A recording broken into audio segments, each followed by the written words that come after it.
Last week, for a brief moment, tech company Nvidia became the most valuable company in the world, overtaking Microsoft. While Microsoft has now clawed its way back, just for now, it's clear that Nvidia is going to only grow in its influence, value, and technological capabilities. But what exactly is Nvidia? What do they make? And why is it worth so much in 2024?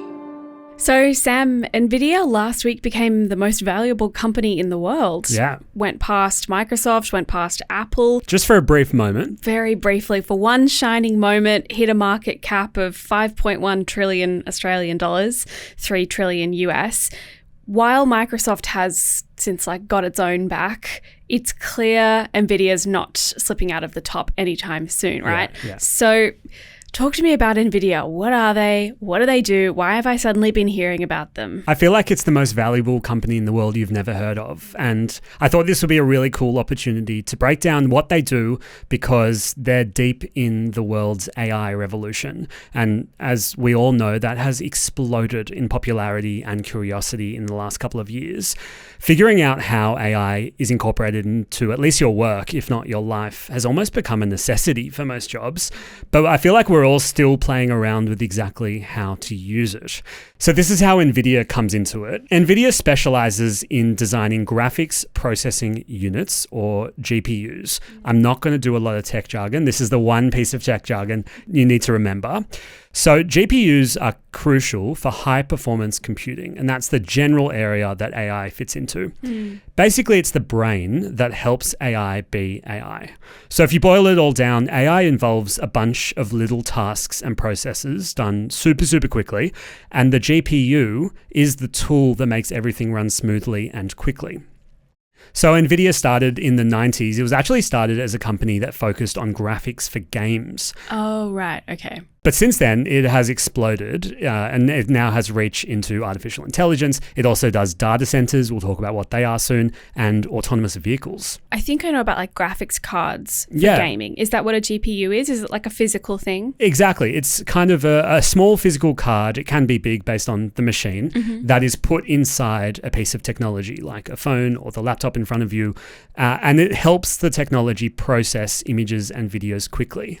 Now, its neighbor inside the machine is called the CPU, and that's the central processing unit. Yeah. And that handles pretty much everything else. So it leaves the graphics and visuals to the GPU, and it runs the rest of the show. How does Nvidia get from being the gaming graphics company to the most important company in the world because it's so essential to AI? I was trying to work out whether this was a case of right place, right time and stumbling across an amazing opportunity or just incredible foresight. And I think it's probably a little bit of both. Okay. So in the early 2000s, Nvidia had been in business for 10 years. They recognized that their GPUs, which, like I said before, were the little chips that produced visuals and graphics for video games, they were also really good at other processing tasks.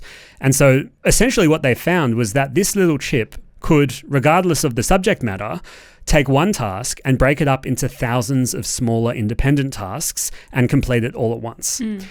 Think about if you ask an AI generator to make a photo of you as a Pixar character. Yes. So the AI system needs to, in only a couple of seconds, work out what a Pixar character actually looks like, what you look like, how it can make you look like that, which colors to use, how to frame you, which expressions it wants on your face, and how to actually present it back to you as a JPEG.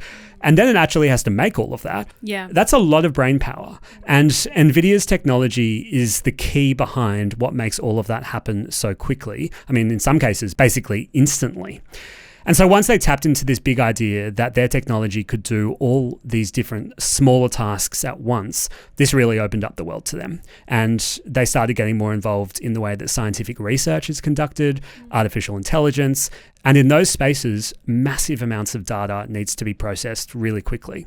So they've got this technology that is really good at doing the one thing everyone needs right now. Is that kind of how they start making a lot of money? Exactly. So what they actually sell, how they actually get your credit card details off you and make their money is they sell the technology, both as physical technology, as the little chips, or as software. They've got some programs that you can buy.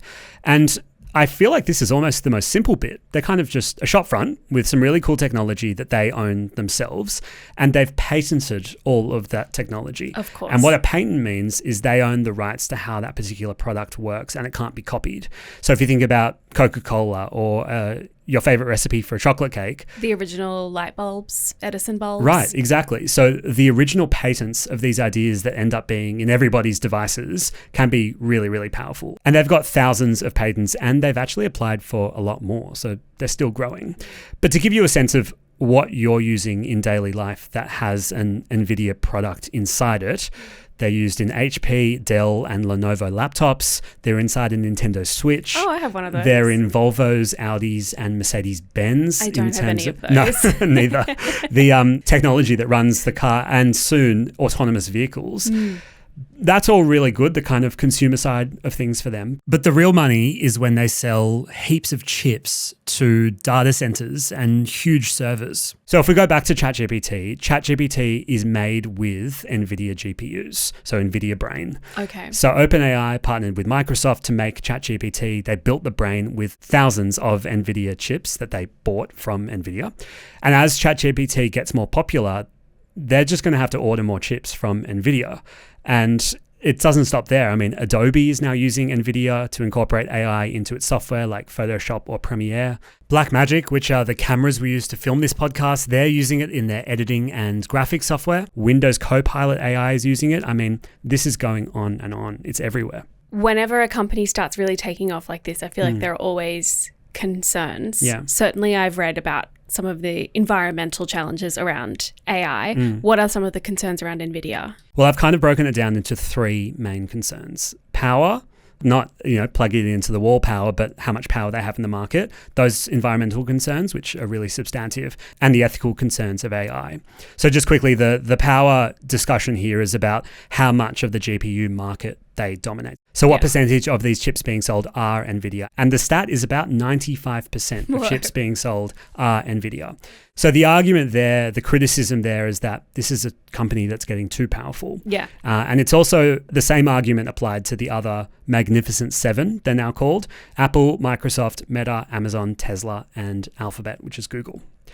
Then there's those environmental concerns you mentioned. I mean, all of those data centers that use NVIDIA's hardware produce carbon emissions.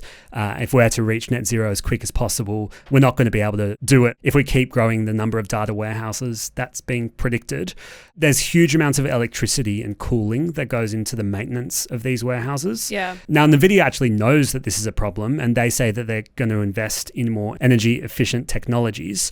And then the AI ethics issue, which has just really grabbed me this year, of how do we make ethical choices within AI? I mean, arguably, NVIDIA technology could be used for privacy or security concerns, threats to governments. And this is really going to be a big challenge for the company. And should something negative happen using NVIDIA technology, they're going to have a real case to answer for. So do you reckon NVIDIA can stay at the top?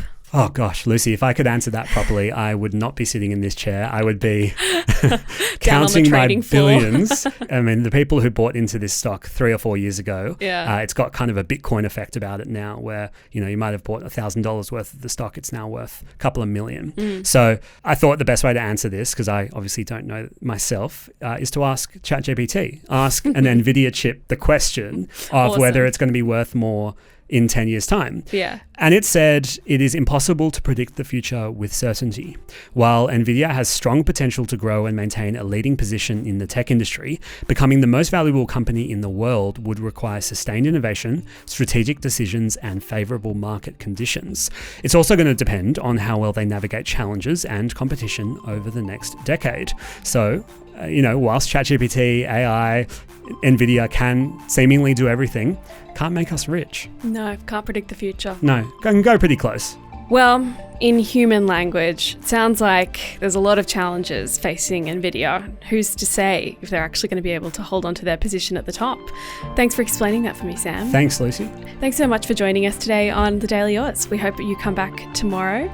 You can play our game, Picture This. We'll be linking nice plug. it. Thank you. Link it in the show notes. Subscribe to our newsletter and our sport newsletter. We should get you in every day. This is a fantastic goodbye. And see you tomorrow.